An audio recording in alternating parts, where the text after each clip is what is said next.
Hello dear students, আজকে আমরা ফার্মাকোলজির সম্পর্কে জানবো। ফার্মাকোলজি কি এবং এর কি কি ব্রাঞ্চ আছে।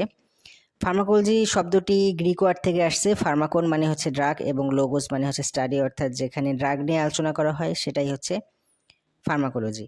ফার্মাকোলজি একটি সুন্দর ডেফিনেশন আছে যে pharmacology can be defined as the study of substance, অর্থাৎ ফার্মাকোলজি বলা হয় তাকে যেখানে কিছু সাবস্টেন্স বা পদার্থ নিয়ে স্টাডি করা হয়, যেই পদার্থগুলো ইন্টারেক্ট করে with the living system. Living system মানে শরীরের উপর ইন্টারেক্ট করে, ক্রিয়া করে।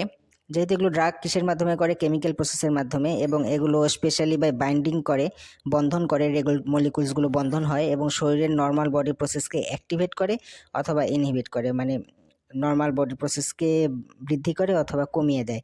এর মাধ্যমে ড্রাগগুলো কাজ করে এবং এখানে ড্রাগ নিয়ে যত রকম আলোচনা আছে সবগুলোই হচ্ছে ফার্মাকোলজির মধ্যে পড়ে। এবং এর কিছু ব্রাঞ্চ আছে, যেমন হচ্ছে প্রথমে হচ্ছে ক্লিনিক্যাল ফার্মাকোলজি। এর মধ্যে ফার্মাকোকাইনেটিক্স এবং ফার্মাকোডাইনামিক্স খুবই ইম্পর্টেন্ট, এটা অবশ্যই জানতে হবে। এটা নিয়ে আলাদা করে আরেকটি ভিডিওতে বলবো। অন্যান্য ব্রাঞ্চের মধ্যে থেরাপিউটিক্স আছে। থেরাপিউটিক্স বা ফার্মাকোথেরাপিউটিক্স বলে। এই থেরাপিউটিক্সের এখানে নিয়ে আলোচনা করা হয় যে ড্রাগটা কিভাবে প্রোটেক্ট করে এবং কিওর করে ডিজিজকে, এগুলো নিয়ে আলোচনা করা হয়। তারপর ফার্মেসি আছে, এখানে ফার্মেসিতে ড্রাগটার প্রিপারেশন, কম্পাউন্ডিং এবং ডিসপেন্সিং কিভাবে করে এগুলো নিয়ে আলোচনা করা হয়। এর মধ্যে 3টা পয়েন্ট আছে ফার্মেসির মধ্যে। ফার্মাকোগনোসিতে ড্রাগের আইসোলেশন, আইডেন্টিফিকেশন, পিউরিফিকেশন, স্ট্যান্ডার্ডাইজেশন নিয়ে আলোচনা করা হয়। এরপর ফার্মাসিউটিক্যাল কেমিস্ট্রির মধ্যে নিউ ড্রাগ সিনথেসিস কীভাবে হয় সেটা নিয়ে আলোচনা করা হয় এবং বায়োফার্মাসিউটিক্সের মধ্যে ড্রাগের ফর্মুলেশন নিয়ে আলোচনা করা হয়। তো যেটা বললাম, দুটা পয়েন্ট বাদ দিয়েছি, সেটা হচ্ছে ফার্মাকোকাইনেটিক্স অ্যান্ড ডাইনামিক্স। এটা আমরা নেক্সট ভিডিওতে আরেকটি ভিডিওতে আলোচনা করব। আমরা আর কি ব্রাঞ্চ আছে সেগুলো একটু দেখি। 4 নম্বর ব্রাঞ্চ হচ্ছে টক্সিকোলজি। এখানে টক্সিক মানে তো আমরা জানি যে বিষ বা বিষাক্ত। তো এখানে হচ্ছে ড্রাগের যে অ্যাডভার্স ইফেক্ট নিয়ে আলোচনা করা হয় এবং এর ম্যানেজমেন্ট নিয়ে আলোচনা করা হয়। 5 নম্বর হচ্ছে ফার্মাকোজেনেটিক্স। এখানে আলোচনা করা হয় বিভিন্ন জেনেটিক ভেরিয়েশন নিয়ে ড্রাগের। এগুলো কোনো নির্দিষ্ট মানুষ বা কোনো পপুলেশনের উপর কীভাবে ভেরিয়েশন হচ্ছে জেনেটিক্যালি, এগুলো নিয়ে আলোচনা করা হয়। 6 নম্বর ইমিউনো ফার্মাকোলজিতে আলোচনা করা হয় এখানে ড্রাগের অ্যাকশনটা কিভাবে ইমিউন রেসপন্সের উপর ইফেক্ট পড়তেছে এবং অ্যান্টিবডিগুলো কিভাবে ডেভেলপমেন্ট হচ্ছে এবং ড্রাগগুলো কিভাবে রেসপন্স করতেছে, এগুলো নিয়ে আলোচনা করা হয়। বিহেভিয়ারাল ফার্মাকোলজির মধ্যে হচ্ছে এই ড্রাগগুলো ইউজ করার ফলে বা খাওয়ার ফলে পেশেন্টের বিহেভিয়ারটা কেমন হচ্ছে, ব্যবহারটা কেমন হচ্ছে। বিহেভিয়ার মানে তো ব্যবহার, আমরা সবাই জানি। এগুলো নিয়ে আলোচনা করা হয়।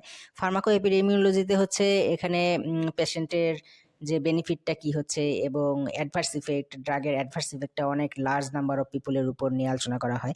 এরপর ফার্মাকো ইকোনমিক্স আছে। ফার্মাকো ইকোনমিক্স শব্দ যেহেতু আছে, আমরা তো জানি যেখানে হচ্ছে ড্রাগের কস্টটা কীরকম আসবে বা কোন ড্রাগের কীরকম কস্ট হবে, এগুলো নিয়ে মেইনলি আলোচনা করা হয়। এরপর কেমোথেরাপি আছে, এটাও একটা ফার্মাকোলজির ব্রাঞ্চ।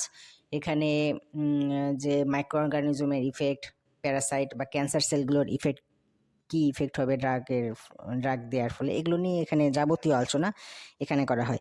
তো আমরা পরবর্তী ভিডিওতে ফার্মাকোকাইনেটিক এবং ফার্মাকোডাইনামিক সম্পর্কে জানবো। এই দুটি খুবই গুরুত্বপূর্ণ, দুটি একটি ভিডিওতেও জানতে পারি অথবা এই ফার্মাকোকাইনেটিক এবং ডাইনামিক আলাদা আলাদা ভিডিও হতে পারে ক্লাসের। তো থ্যাঙ্কস ফর ওয়াচিং, দেখার জন্য অনেক ধন্যবাদ। পরবর্তী লেকচারের ভিডিওর আপডেট পাওয়ার জন্য সবাই লাইক এবং সাবস্ক্রাইব করে বেল আইকনটি দিয়ে রাখলে পরবর্তীতে নোটিফিকেশন চলে যাবে যখনই ভিডিও আপলোড হবে। তো সবাইকে শোনার জন্য ধন্যবাদ। সবাই মনোযোগ দিয়ে পড়াশোনা করো এবং সবাই ভালো থাকো। Thanks for watching again. Bye. ক্রিয়া করে, যেহেতু এগুলো ড্রাগ কিসের মাধ্যমে করে, কেমিক্যাল প্রসেসের মাধ্যমে, এবং এগুলো স্পেশালি বাই বাইন্ডিং করে, বন্ধন